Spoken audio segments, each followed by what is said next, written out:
This program might contain strong language. If you think you may be offended, switch off now.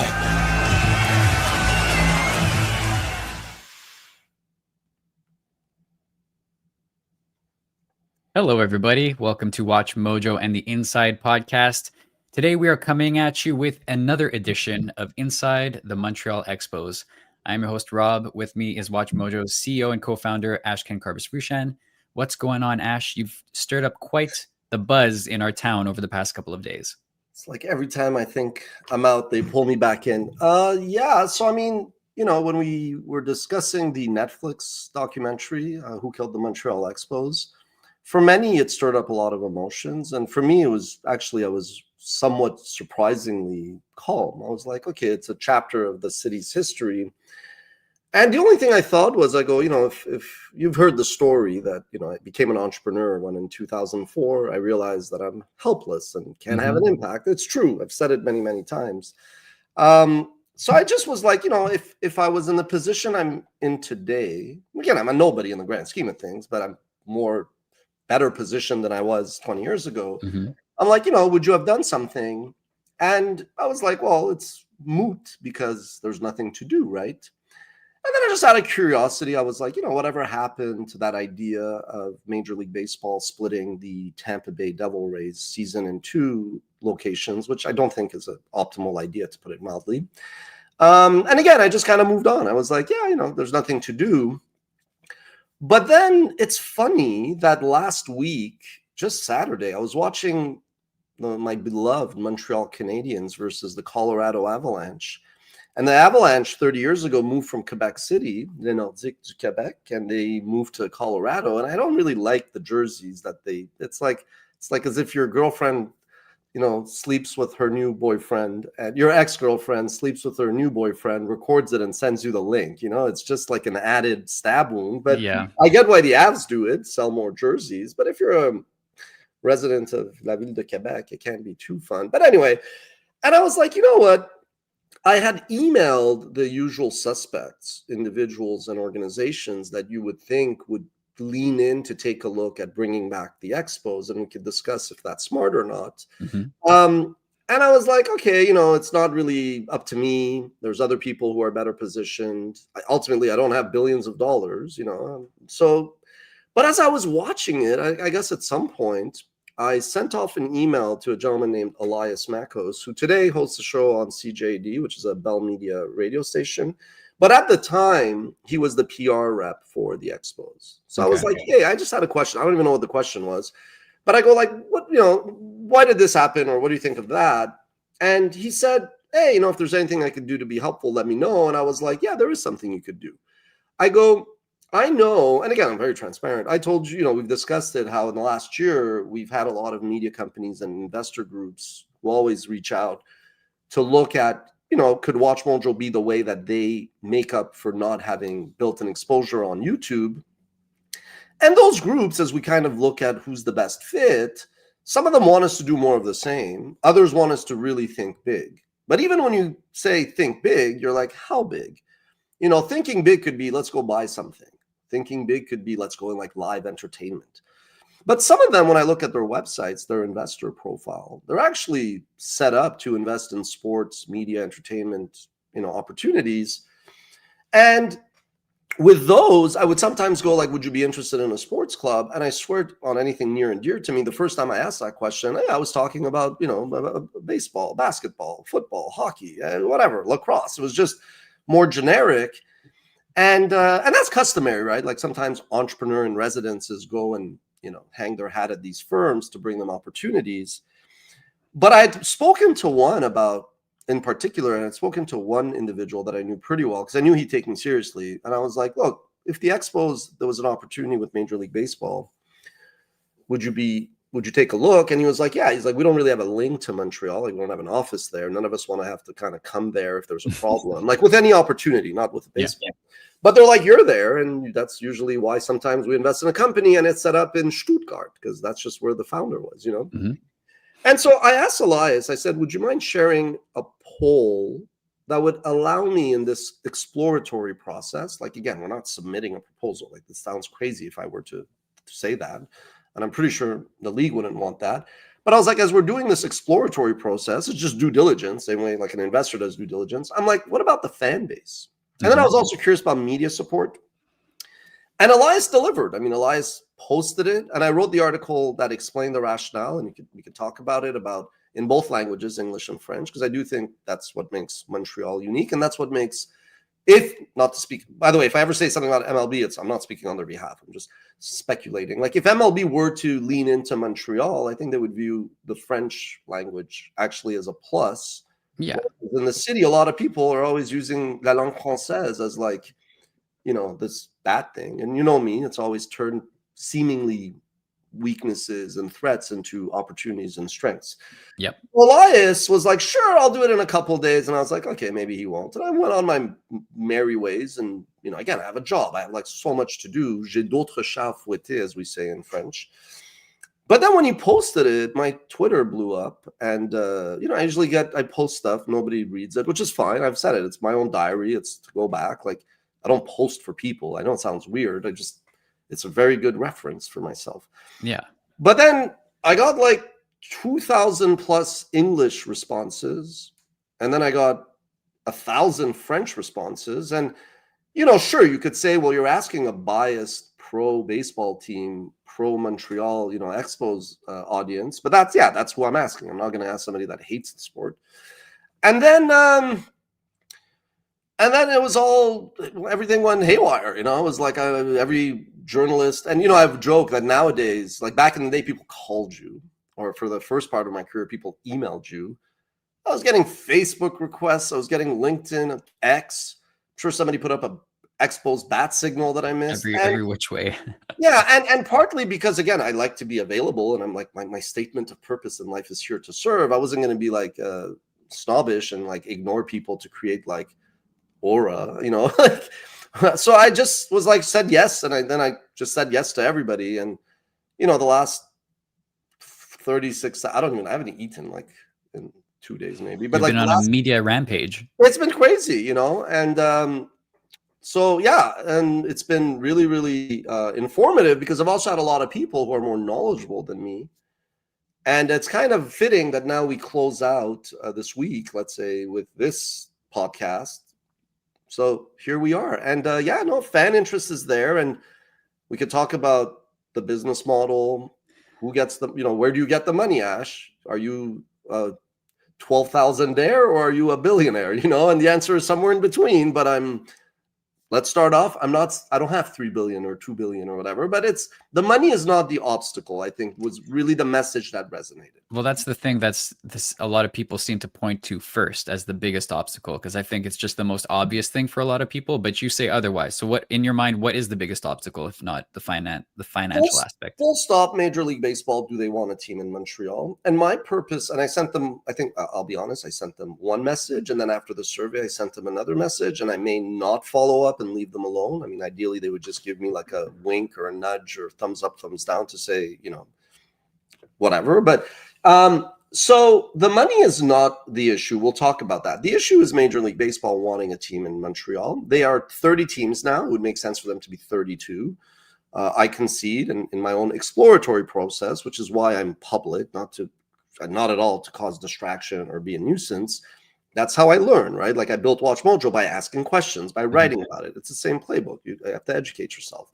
So, next year there will unfortunately possibly be a labor stoppage. And it's ironic. We talked about the 94 strike and how that 74 and 40, I want to say, or 70 and anyway. The Expos were the best team in Major League Baseball, even better than the Yankees. Went to a couple games there. I remember one game against the Braves. It was like 45 or 62,000. It was massive. It was just the loudest I'd seen that place. So there might be a labor stoppage, and then they're going to renegotiate the TV rights the ensuing year. And then they're going to look at expansion, say 2030. And unfortunately, again, as much as I'm always willing to offer my help, I think that will be too late for the city. And here in Montreal, it's like, yeah, it could be bureaucratic, it could be red tape. But again, I think if you sequence things properly, things get done. You got to be, I criticize Montreal because I want it to be better. Criticize everything, but it's also a great place. And if you, in my first article, you saw I compared skylines as an anecdote. I was like, look at when you look at that so-called Labatt Park, the images in 2020, there was like 2 buildings, in the back, skyscrapers. If you kind of now, when you drive on our new Pont Champlain, another example, we get stuff done. Like, let's also take a moment to look at the good. When you come on Pont Champlain, let's say if you're coming from New York or you're coming from, you see the skyline. I don't think that's the view from the bridge, but that's the point. It's look at how many more buildings there are, and there's been a lot of development, but there's not been a stadium because nobody expects there to be a need. And I'm here to say it can be done. And I guess we'll talk about that today a bit. I'm trying to think of things from the point of view of Major League Baseball. In your mind, like, do you think that they assume Montreal is not a major league city? I know we have the Canadiens, but then, we have the Alouettes, we have the Montreal FC soccer team. So again, I'm not speaking on their behalf, but since you asked me, and I think that's a very good question, because my whole philosophy is put yourself in people's shoes when you discuss with them. Don't be like, oh, I'm a fan. Okay, so I think Major League, and I'm not also slandering anybody, I'm just trying to be objective. I think Major League Baseball left Montreal with a sour taste, but more so a frustrated state, where they're like, in the end, the business community, there was nobody and I'm not blaming anybody, but nobody stepped up. So we had like one gentleman that we generally like to have a point of reference, Claude Brochu. And then there was like 11 investors, all thought they were like, and all successful people have God complexes. I say doctors have God complexes, but as they should, they save lives. But business people think they're God's gift to life. And they all thought they were like the alpha male of that group. And if you look at like what their jobs were, CEO of banks, CEOs of, major telcos, there was reason for them to be like, well, why are we being like forgotten? But so there are too many cooks in the kitchen. And in the end, it's like, as I said, new money, new terms. So when Jeffrey Loria came in, he had basically, the ability to buy out the shares of the others if they did not, meet pro rata the investment required. If there's a capital call and you don't want to invest, you dilute your stake. And I'm a finance guy as a background, so these things are very, like, I studied this. This is like, I can't put a nail in the wall. There's a lot I don't know, but the things I do know, I know pretty well. So I think they were like already with the whole baseball, they were probably a bit frustrated, and they're like, yeah. And then I'm assuming that relative to America, look at our banking sector. You could call it an oligopoly. We have 5, but they're stable, strong banks. Like I have shares in all of them probably through my professional investors. My portfolio is more tech, the areas that I know. Like I invested in Nvidia when it was really cheap, or Roblox. Mm-hmm. So, I don't expect my pros to invest in bleeding edge tech, but I'm saying they're stable. Those are like safe investments. Whereas in the US, you have like hundreds, if not thousands of banks, and there's probably a failure and a bankruptcy every little while. In 2007 and 8, when Lehman crashed and Bear Stearns went away, that like shell shock, which actually explains the rise of private equity, because a lot of bankers were like, okay, the banks are cleaning up their portfolios. Let us go and do our own startup, set up a private equity firm to go serve that need for capital. So they probably just view, and not just them, most Americans, let me preface it by saying, even my investors, I don't want to put words in their mouth, but when I talk about l'Office de la langue française, they understand that, that they invested in a company in Montreal, but it's not fun for them. It's like added red tape. And that was really my message. My message was, I'm born in Iran, grew up in the West. I'm Canadian. I'm diplomatic. Like, we are the nice Canadians. But in business, like, yeah, I'm like American, ethical, but super competitive, super driven. Yesterday in one interview with Journal de Québec, the last question was, what do you say to those? And we can expand on this, but I do want to that's the only thing I said that I think was brash, but it was more at the end lighthearted. She's like, well, what do you say to those that like Montreal cannot compete due to currency, size of the market, the things that would weigh it down? I was like, well, you know what? Go talk to our New York and LA based competitors that WatchMojo ultimately outlasted and beat in the marketplace. I'm like, you could compete, and culture eats strategy for breakfast. That's the saying for a reason. So yeah, I think the right person and the right group and the right model can do anything. That's the beauty of life. That's the beauty of leadership and management and whatnot. So it was more like, you have this option. If you're interested in Montreal, I'm here. I'm also willing to step aside. I could facilitate. I've told a lot of the usual suspects that you would assume here. I've told them in the past. I said, I have access to a lot of investors that are looking. If you want to set up a basketball team here and you need more capital, I'm happy to facilitate. And so this, I just kind of was like, it was like a calling. If you build it, they will come. I just wanted them to know I'm here. Now, I did kind of, I would love, and we could talk about it, I would love for them to grant us an expansion before 2030. Not just because financially the cost will go up, but because, I don't want to waste their time.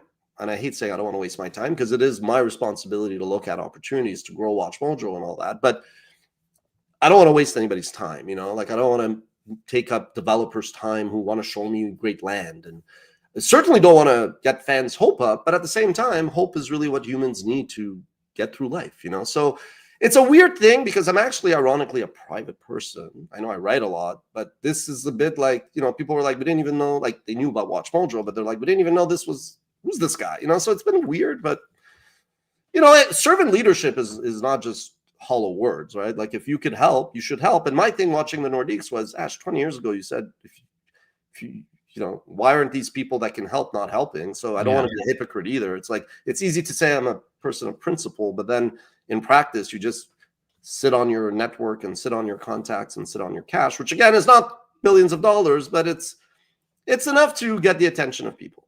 Right. So you said that you felt a little bit helpless when the team was in jeopardy in the early 2000s. How are things different now? How's the landscape different? And let me frame it this way, because I don't want to repeat too much of what we said in our previous episode reacting to the doc, but like, let's say the team never left and it was still here in 2025, but in danger. Do you think that you'd be in a better position to save a team that was on its way out today? Or do you think it would be easier to bring a team back that had left 20 years ago? Yeah, water is wet. There's a bear shit in the woods. Yeah, of course. I think the difference is, yes, 20 years ago, nobody wanted to sign a check for 185 million. Today, sports teams are worth billion plus. NHL came out and they're like the Montreal Canadiens, hats off to them. Again, Jeff Molson's done an incredible, leave this up for a second. Jeff Molson's done an incredible job with the Canadiens. They're worth $4 billion, right? So, it would be more expensive, but I also think like if there was a team, I don't think it would be in danger because one of the main reasons at the time was this graph. If you look at MLB, 30 only like quotation marks. This says a lot actually. Only 31% of ticket sales of revenue comes from ticket sales, which in Canada are in Canadian. National TV media rights, local TV medias, team sponsors. The pie is split up very differently. It's more even between all. It's more even, but what I see as an opportunity, where some see fear, risk, I see opportunity. You could basically grow that national TV media, local TV, and I've done millions of deals and sponsorships and partnerships and concessions. I have this vision of like this incredible, experience. I'm big in hospitality, so I think actually that's the thing. Your question is like it's like a error, because I don't think a team would be in danger because frankly, TV rights have soared with streaming and just even before streaming, ESPN and Fox competing, there was inflation there. So, but if there was a problem, like let's say if the same group had persevered and they're like, okay, we were individuals who invested, it's gone up now, they would probably sell it to like a media or telco or some big technology company or whatever. So they wouldn't need me is what I'm actually realizing. Like that's To elaborate on my question, last time we had said that if the team hadn't left in 2004, the writing was still on the wall. It would eventually happen. By 2010, they would have been gone. Does that mean that we've crossed over a hump now? Yes. Okay. Yeah. And that hump is Montreal has changed. Now, I don't think it's the government. And somebody was like, are you going to get taxpayer money? No, I think my plan is actually not to rely on taxpayer money, although I see 3 projects. Franchise, stadium, and a commercial zone. The commercial zone, if they want to give benefits to, let's say, Hilton to build, like that's not me. That's not the club. That's between those parties, and I'm willing to help. But yeah, no, I think we got over a hump because the business model changed. I also think Montreal, there's a lot, there's individuals here who could write that check, but it's unreasonable to ask somebody who took a risk, became a billionaire, or like has a net worth of 10 billion and say, why don't you write a check of $2-3 billion to, they're not going to do that. So I think, we got that. You put it really well. Like, we would have gone out of business if not 204 or 210, but if we would have survived, yeah, it would be very, very different. And today, you know, the money is there. You know, there's a lot of money, but it's like not a lack of vision. I want to be very clear. It takes like, I'm a masochist, and I've said this to people. Building Watch Mojo was, having experienced it, was a tougher challenge by orders of magnitude. Like, that number is infinite plus. Because think of startup risk, financial risk, ran out of money, got sued frivolously, won. Platform risk, copyright risk, human risk, you know, 20 years. Like, so that was so much harder. If you go to somebody and you go, it's a physical asset, a stadium, franchise, look at the historical returns. This is not easy. This is doable. The only issue is, does Major League want to come to Montreal? If they do, they know where to find me. And just, they could even get back to me and just say, could you please just shut up now? And we'll get back to you when the time is right. I mean, ideally, I'm like, could it be before 2030? Because then the economics change. I'm assuming that if MLB were to be interested, that it would 100% be an expansion team, and they wouldn't be interested in moving anybody to Canada, right? Like an American team. So, okay, again, I don't want to speak on MLB, but if we were just talking, you know, without this opportunity or interest, exploratory process, I mean, I know that like Tampa Bay was looking for a new home, and they a new buyer, and they found a buyer, and my guess is they're going to want to keep it there, but then they're still going to haggle around a stadium and all that. That detail I don't know. I know that the San Diego Padres owner put them for sale, and this is not, I don't know him, so I don't doubt his sincerity, but just for PR and optics, the press release I remember reading that we are still committed to the San Diego community. So their preference, I'm assuming, is to keep it there. Mm-hmm. And I also don't think that MLB wants to relocate teams as much as eventually do expansion, but that's their decision. You know, I'm not going to tell them what to do, and obviously. I do think the idea is to get to 32 for scheduling and all that, you know, and maybe like, I don't know, move a team from one division to another. But yeah, generally leagues don't like to retract or move. It's disruptive. It looks bad. Like if you think of Gary Bettman in the NHL, like if he wants to bring back a team to Atlanta, because it's a big market or whatever, people are going to say, well, Atlanta failed twice. What's different? And what's different is the economy's different, you know? Mm-hmm. I was in Toronto a couple of days ago, and I went to a Lids hat store at Union Station, right downtown Toronto. And it struck me, like, knowing that we were going to be doing this podcast, I was kind of like looking around. And after the Blue Jays, the most popular hat in that place was the Montreal Expos. What does that tell you? Yeah, I mean, when I remember, because humans take things for granted. So I remember when Snoop Dogg in one of his videos had a Montreal Canadiens jersey, it spoke to the not just the design, obviously, but just that it's a global brand. But even the Expos, and I think part of it is the loss, but there's many other reasons. But I think, you know, I see Expos caps when I travel around the world. It's weird, but I get it. So there is nostalgia, and WatchMojo was built on nostalgia. But this is not just nostalgia. Yes, I'm a fan. Yes, I'm passionate. But as a business argument and case, it's compelling if you could get an expansion team sooner than later. Yeah, because you don't see too many. I mean, this is a biased thing because we live where we live, but you don't see too many Atlanta Thrashers, you know, jerseys or hats like around. But I think it's kind of a different case. Let's talk about the paradox of money, because we mentioned that is the number one thing that people point to as a huge obstacle, but you don't see it that way. But explain this paradox. Sure. So like ultimately, like money, water, it's energy, right? So money has to flow somewhere. And the reality is there's trillions of dollars that are sitting, not in money markets, but like they're not really deployed yet. Now, some of that might be somebody raised money to go buy a health company. So, but even if you strip away all the relevant money, there's a lot of money that's been raised in specialized funds to go buy sports franchises. And again, they may not even be aware. Like there's one group that I'm trying to, like I would say, to be conservative, let's say 5 to 10 of these funds that I'm now, like before, just talked to without even naming the team, because I, at first, not with all of them, with a couple clearly I did, because that's what gave me that, oh, this is possible. But there's one that is like, just this is all they do, but they may not think of Montreal because they're not here, right? So there's all this money, and the way it works is like, yes, a portfolio manager has like their salary, but they actually get their variable compensation through a management fee, usually 2%, or carry, which is like more of a success fee. That's usually 20% of profits. Like, goes back to the limited partners, yada, yada, like the people that put in the money, and they get like a bonus of that. So investors, and it's psychology, investors want to invest, right? And investors want to invest more, not less, because the fixed cost of legal and due diligence is the same. If I buy a $5, asset or a $50 million asset, yes, the investment banks are going to charge a higher success fee as a percentage, but that fund wants to deploy more, and not because unethically just to earn their fees, but that's incentive. Greed works. That's how it resonates.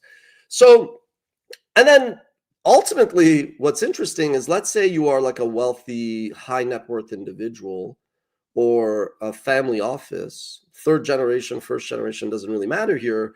You don't have an attachment to Montreal, but if there was somebody like me or somebody else, if they want to take the baton, it gives you more comfort and confidence. And like, they can invest in real estate, they can invest in the stock market, they can go buy crypto, they can do whatever they want. They can buy a rock.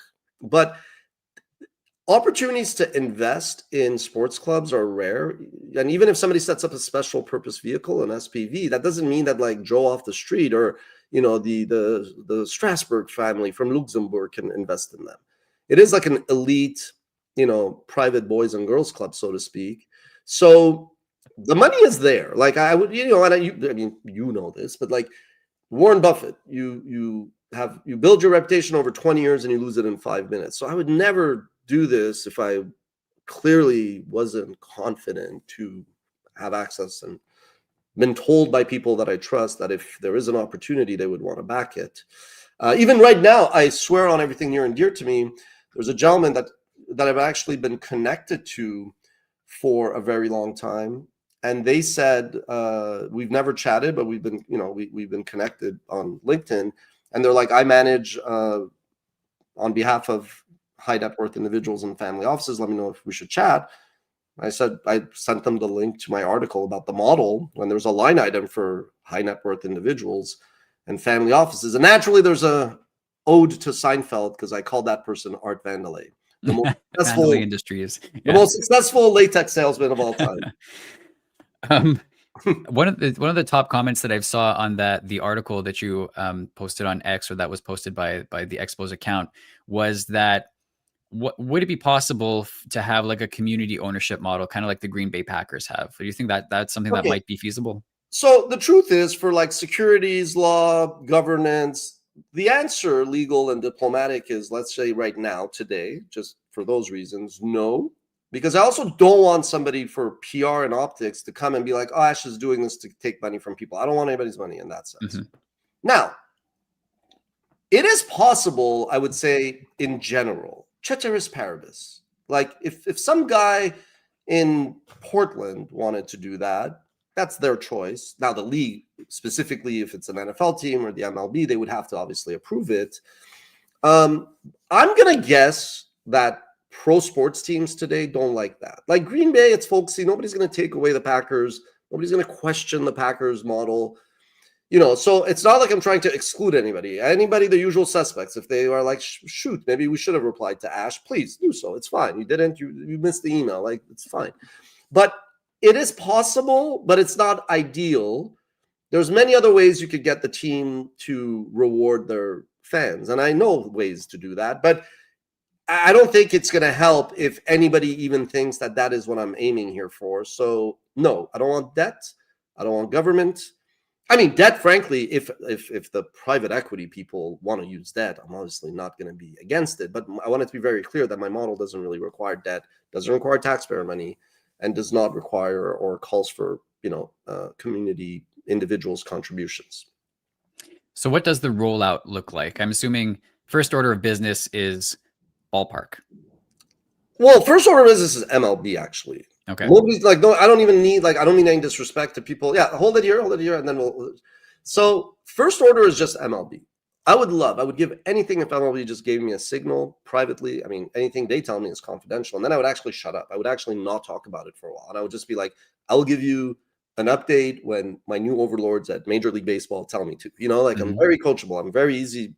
But yes, to create things, you don't ask for, like in general, you don't ask for permission as an entrepreneur. You know, and it's easier to ask for forgiveness than permission, because nobody was like, sure, go build WatchMojo on YouTube. Like, you have to put your neck out there. But so first order of business is really understanding MLB's intentions. And then, yeah, if they go, sure, in 2030 you could bid, versus we're open exceptionally because we see the value of Montreal, and we could talk about that. That's really one. Then my brother-in-law, again, by luck, I was hoping for him to talk me out of it. He's like the Tom Brady in Montreal of commercial real estate. You know, I asked him, I go, I want to describe your expertise and prowess. And I'm a big team guy. People like, I can't do anything by myself. I can't even edit a video. You know, sure, I'm a storyteller, I could write, but it's you need a team, but not too many cooks. So he's set up the offices of Ericsson, Uber, Expedia, Morgan Stanley, Google, whom I said already, TD, WB Games, EA Games. Like, he's done that, like, so much volume in Canada, and he's so well regarded, because when I run into people in the city, when they're like, oh, he's your brother-in-law, and they're like, yeah, he's really good, he's trustworthy, he's professional, he gets things done within under budget. I mean, I saw he sent me his little thing, and so that gave me assurances, because if somebody like him would have been like, nope, impossible, never gonna happen. But then, yeah, and then there's like, people are like, where would it be? I mean, ideally, there's an area, I mean, this is very specific for Montreal, there's an area near the Costco, near Bridge. You know, that is, I think, really ideal, because it would be fair to everybody. It would be fair to South Shore people, Laval people, West Island people, and it would be minimal friction for downtowners, because you do want corporations to feel like it's a no-brainer. Let's get season tickets for hospitality, sales, rewarding our team.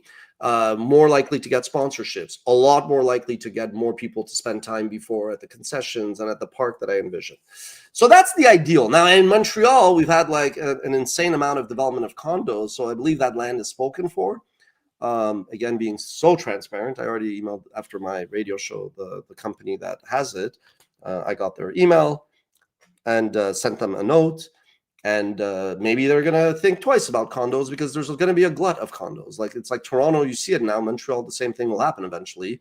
You know, I personally would, I mean, I'm not saying this is good for them. If they have demand for condos, build condos. Too late, you know. But if I was an investor and somebody came, actually, let me put it to you this way, because it is my right. If somebody came to me as an investor and said, do you want to invest in this project for condos? I'd be like, yeah, I wish you luck, but I don't think the demand and supply works for me. There are other areas, you know, people talk about Distrante, which again is like a suburb. It's a great area.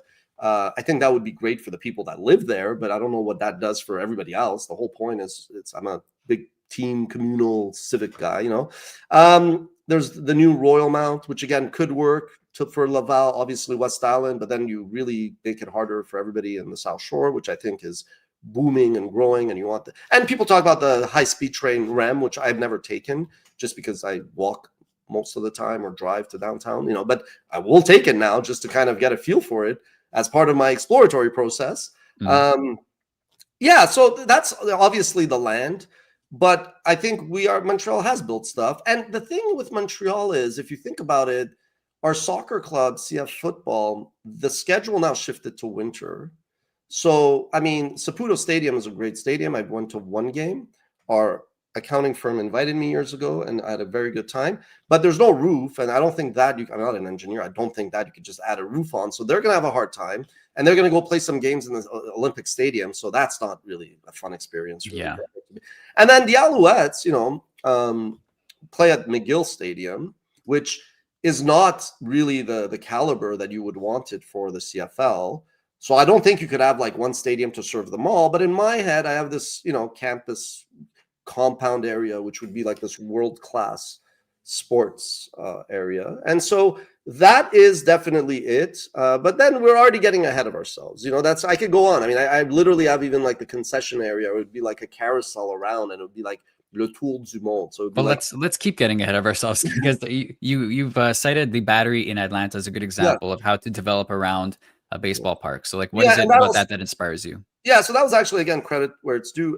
Elias told me about it. So the Battery, when I looked at it, I go, yeah, that's, you know, they generate a ton of economic activity with, here's the website. I've gotten a lot of emails from people that develop these.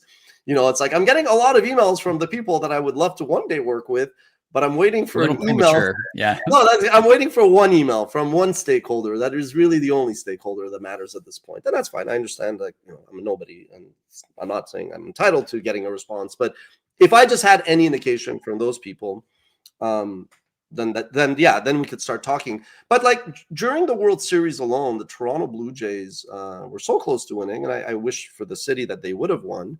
But I also like the Dodgers, so I mean, I would have been happy either way. But I think like they generated $100 million during the World Series, right? So I go, I'm never going to be mayor. I'm not going to be prime minister. Not that I even want to, but it's like, how can I help Montreal? Well, I like solving problems. These are, you have to be a bit of a masochist and ultimately a creative thinker and a problem solver.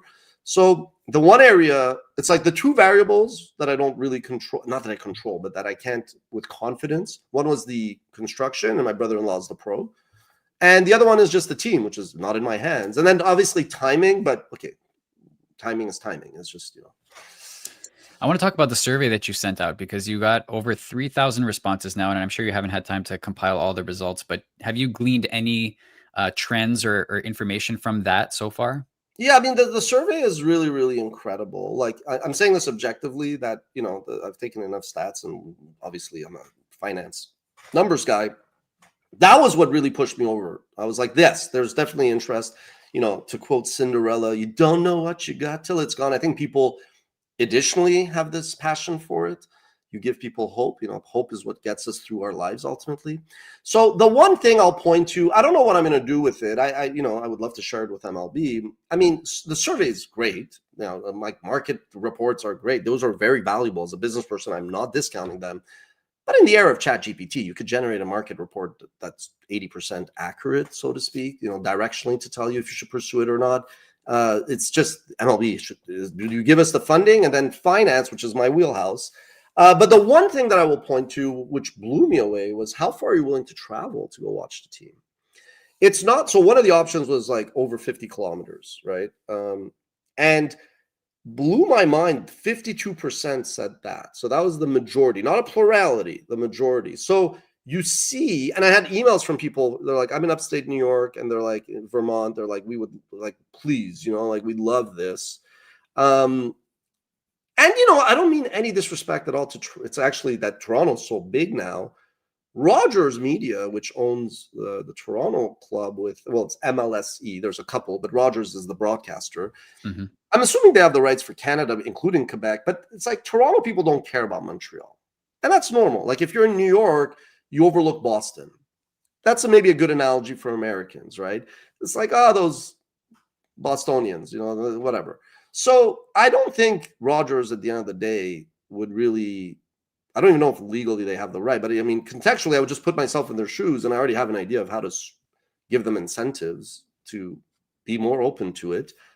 Again, premature, but this is how I think. Again, there's so many things I don't know, but the things that I know, I do overthink, and I get ahead of myself sometimes, which you have to, because you have to, in life, you have to plan like 15 steps ahead and have like contingency plans for stuff. And I wish I was like this, but that's how WatchMojo survived. Well, you're still going to get surprises either way, but at least you're a little bit more prepared. Exactly. So yeah, you mentioned this feeling like a civic duty. Can you elaborate a little bit on that some more? Well, yeah, I mean, I honestly, like when I went to VidCon to speak, VidCon asked me to speak about Google for their 15-year anniversary a few years ago, and I wore like my Montreal Expos t-shirt. I mean, I could have worn the Canadians, or just I had an Expos jersey. It was like the pride that we built this out of Montreal, Mm-hmm. Also, I take great pride in the jobs we've created. I take as much pride that we've never had layoffs and what all these other companies do. Entrepreneurs, real entrepreneurs, not the ones that become entrepreneurs like entrepreneurs or venturepreneurs that just chase profit and don't really think like it's purpose. It's like, it's like you're purpose driven. It's your default mode. And you think others are until you realize and that's fine. Not everybody should be purpose, because it's good to have people that are just profit oriented, right? That's actually why I brought on investors, to balance my idealism. So I love the idea of helping Montreal. I love the idea of helping Quebec, bolstering Canada. I mean, these are things that, frankly, I don't want people to think I'm not serious about sports. I used to play soccer. Oh yeah. hockey, was a pretty good player. Baseball is pretty good. I was very athletic. So, I mean, I'm an athlete at heart. But my point is, I am as driven by the helping the citizens. And, again, I don't want taxpayer money. But I like the idea of creating jobs. And we have a housing issue. We'll build apartments there. And there will be a lot of jobs created. And in my model, again, really getting ahead, it wouldn't just be that it's summer when the expos are there and then it's dead. I've talked about the academy, which is like a school for entrepreneurship. I want to put it there then, otherwise I would put it somewhere that would be maybe closer to me, so to speak, downtown. But I would put it there. And I would go up to all the like categories, hotels, and run a mini auction and say, if you want to put a hotel here, what works, what's win-win, and many other things. There's so much that the city needs, and this would help it. And I don't need taxpayers' money because I don't think that's fair or right. But when you see hospitals' budgets being cut and schools being, and again, it's like a weird thing where the things that are seen as negatives in Montreal, here you can leverage them as strengths. So that's the best outcomes. What do you say to the doubters who think that it's impossible, it'll never happen, there's too many boundaries to overcome? I mean, I'm somebody that faced that for like 20 years out of the 20 years of WatchMojo, but like it was like, hey, good luck with that business, pal. Then I was like, I always believed in you, buddy, right? The people that said, hey, you're not in New York and LA. Well, how are those companies doing, my friend? So that's fine. But what I actually do is, I'm a masochist and I like criticism. Because with criticism, you can improve. Ideally, it's constructive and it's respectful. But even like the snarky stuff, there's usually 1% of utility in it. So I'm like, why? What is your obstacle, right? So if somebody is like an expert in construction, like my brother-in-law, he goes, yeah, it's not going to work, I would really listen to that. I'm not going to jump off a bridge. But a lot of it, I think, is being jaded. A lot of it is, getting burnt. It's also, I'll just be very respectful. It's like, imagine if I tell a doctor something's not possible medically, and I'm not a doctor. So as a finance guy, especially for a year, I've been hearing institutional investors in my ear saying bigger. They're like, let's say, this is all written about this. In our M&A process, and so transparent, like our investor's been in our company for 5 years. They're not in a rush. They're like, we're long-term. But I know that cycles come and go. So right now, everybody wants to be on YouTube. Everybody wants to have more exposure on Google. I told them, I said, I don't ever want to sell. I love my job. But I respect that you do need liquidity at some point. You need to reward your investors, and you just don't want to be, you don't want to be here in perpetuity. That's nothing to do with us. So I was like, let's run a process. So in that process, let's say literally we had like 10 interested people at like 5-10 offers. And I'm narrowing down which one to pick. Some of them want just us to do the same. Some of them want us to go big, and some really big. So for a year, I've had all these people in my ear asking for the bigger and bigger ideas so they could deploy more capital, so they could justify the investment of time, really, and energy, not even money. So I'm like, okay, the money is here, but if I decide to go with a party that doesn't care about it, well, there goes WatchMojo. And then at least I tried. I'm not a sellout. I said 20 years ago, I would keep my word. Voila. What would you say to people who accuse you of just deploying this as a marketing gimmick? So one guy did this. I was at the hockey match yesterday, and I was like, I'm about to go, but I'm going to answer this. So I'm like, look, WatchMojo is a very big platform. If like it doesn't just common sense, like it's a drop in the bucket, and it's not even like people coming are going to start watching our video. Like it's just that's ridiculous. I go, there are fair. I joked this morning. I go, really, you could argue that this was just a ruse for me to improve mon français. I'm perfectly bilingual, but if you don't practice, you lose it. Like my peak French speaking skills was when I was doing customer service for Royal Bank. We got all the French calls. So I spoke like super good. I mean, I still speak fine, but it's not as polished as my English. But that was a joke. I think for me, the only selfish thing is that in the end, I do have to make not just the principle, that's the foundation, but the added thing is eventually we're going to have to decide. We could do nothing because we're profitable, generating cash in the bank, no debt. So there's no rush, but the right thing to do is to find like a new chapter. I like new challenges, right? So if I go with a group that goes, yeah, like WatchMojo, we don't want any involvement. Whereas I think any sports league would love a WatchMojo involved because we give them a window to, WatchMojo Espanol has 9 million subscribers. So if like you want to eventually have a team in Mexico City, could you imagine if like Mexico City, they start to kind of, because we promote them, not just baseball, but they start to have like a interest in maybe the Expos, but like just anybody. Well, then that makes you landing in Mexico City a lot more easy and eventually more successful. And we have like, channels in Mandarin, Japanese, Indonesia. We have a WatchMojo Indonesia channel. At one point, we had WatchMojo Myanmar, WatchMojo Maori for New Zealand, right? I mean, that's really valuable. And also, did I mention what the incentive is to try to sway MLB? No. Okay. So this morning when I was driving to one of the interviews, because I was like, put yourself in your shoes. They want you to shut up. They want you to just go away, probably. Like, not that, like, I'm obviously being self-deprecating, but what I mean is the timing. I think just like they would love to have me with this passion in a few years, but then I won't be there. Like we'll probably WatchMojo will be some logo on some big conglomerate's website, and nobody's going to do that. But I was like, okay, if I'm them and I give them like, not in cash, I don't want to, but like as a notional amount, like barter, imagine we give them $100 million worth of marketing value over the next 4 years. So I'll build you a plan where tell me what your priorities are. Our team will build you a 4-year, $100 million marketing package. You want me to promote anything? Done. You want any charitable cause? Done. Your neighbor needs a lift? I'll drive them. Your niece needs an internship? Done. But imagine we promote you, and we're good enough for Disney, HBO, Paramount, Visa, Geico. I could go on, but imagine and also we localize and internationalize MLB. So everybody around the world. And if you think about it, what did Shohei Ohtani do? Baseball was huge in Japan, but and before him, Suzuki and many others. I'm like, maybe that'll matter. I don't want to name it because of confidentiality reasons. I'm only doing this because in the past I've convinced equally important, powerful, conservative, but still entities to consider things. And I would say my batting average, because I only ask it when I feel like reasonable and I have an argument and it's not like emotional or whatever. As I said, I've accomplished things that are so much harder. This is hard, but it's somewhere between improbable and impossible, which is what Jeffrey Katzenberg told me when I had breakfast with him. And I loved it and stuck with me. And I don't know if he coined it, I doubt it, and he's obviously the K in SKG DreamWorks. So we'll see. But I mean, they could be like, that's not a bad idea. Like, you give us all this marketing for free, but it's valued and we would itemize it. I mean, what would you do if you're like the commissioner's office? Is that crazy? Would you consider it? I don't know. Yeah. I guess it remains to be seen. It remains to be seen, yeah.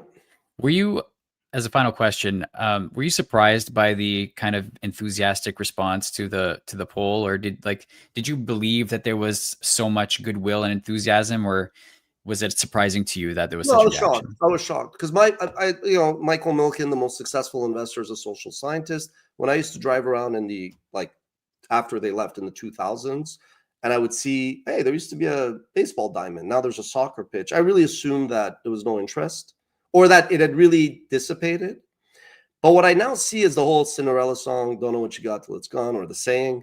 I do see that there's like orders of magnitude, not like, oh, there's 20% more interest than I thought. Like, I would say, if I had to quantify it, I would say 200 to 500% more interest positive than I thought. And even the media reaction, again, I'm available. I'm not special there. I'm like, ooh, I don't talk to anybody.